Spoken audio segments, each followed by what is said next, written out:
ಕರ್ನಾಟಕ ಸಾರ್ವಜನಿಕ ಸಂಗ್ರಹಣೆಗಳಲ್ಲಿ ಪಾರದರ್ಶಕ ಅಧಿನಿಯಮದಡಿ ಅನ್ವಯ 2 ಕೋಟಿ ರು ಮೊತ್ತದವರೆಗೆ ಕಾಮಗಾರಿಗಳಲ್ಲಿ ಪರಿಶಿಷ್ಟ ಜಾತಿ, ಪರಿಶಿಷ್ಟ ಪಂಗಡ, ಹಿಂದುಳಿದ ವರ್ಗಗಳು, ಪ್ರವರ್ಗ 1, 2A ಮತ್ತು 2B ಗುತ್ತಿಗೆದಾರರಿಗೆ ಮೀಸಲಾತಿ ಒದಗಿಸಲಾಗುವುದು.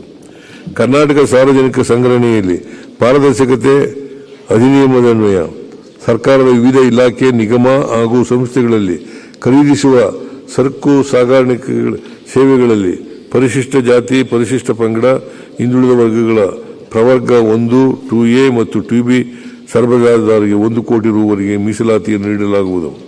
ರಾಜ್ಯದಲ್ಲಿನ ಪರಿಶಿಷ್ಟ ಜಾತಿ, ಪರಿಶಿಷ್ಟ ಕಾಲೋನಿಗಳಲ್ಲಿ ಅಗತ್ಯ ಮೂಲಸೌಕರ್ಯ ಕಲ್ಪಿಸಲು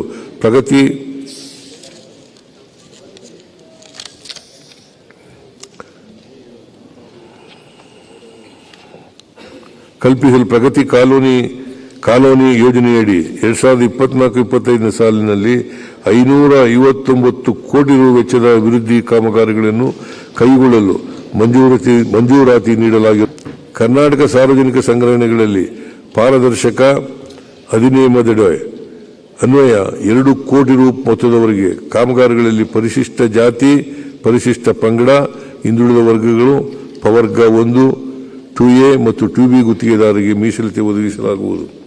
ಕರ್ನಾಟಕ ಸಾರ್ವಜನಿಕ ಸಂಗ್ರಹಣೆಯಲ್ಲಿ ಪಾರದರ್ಶಕತೆ ಅಧಿನಿಯಮದನ್ವಯ ಸರ್ಕಾರದ ವಿವಿಧ ಇಲಾಖೆ, ನಿಗಮ ಹಾಗೂ ಸಂಸ್ಥೆಗಳಲ್ಲಿ ಖರೀದಿಸುವ ಸರಕು ಸಾಗಾಣಿಕೆ ಸೇವೆಗಳಲ್ಲಿ ಪರಿಶಿಷ್ಟ ಜಾತಿ, ಪರಿಶಿಷ್ಟ ಪಂಗಡ, ಹಿಂದುಳಿದ ವರ್ಗಗಳ ಪ್ರವರ್ಗ 1, 2A ಮತ್ತು 2B ಸರಬರಾಜುದಾರರಿಗೆ 1 ಕೋಟಿ ರುವರೆಗೆ ಮೀಸಲಾತಿಯನ್ನು ನೀಡಲಾಗುವುದು.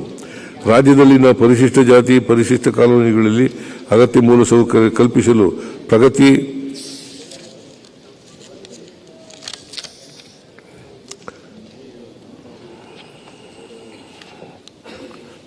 ಪ್ರಗತಿ ಕಾಲೋನಿ ಯೋಜನೆಯಡಿ 2024-25 ಸಾಲಿನಲ್ಲಿ 559 ಕೋಟಿ ರು ವೆಚ್ಚದ ಅಭಿವೃದ್ಧಿ ಕಾಮಗಾರಿಗಳನ್ನು ಕೈಗೊಳ್ಳಲು ಮಂಜೂರಾತಿ ನೀಡಲಾಗಿದೆ.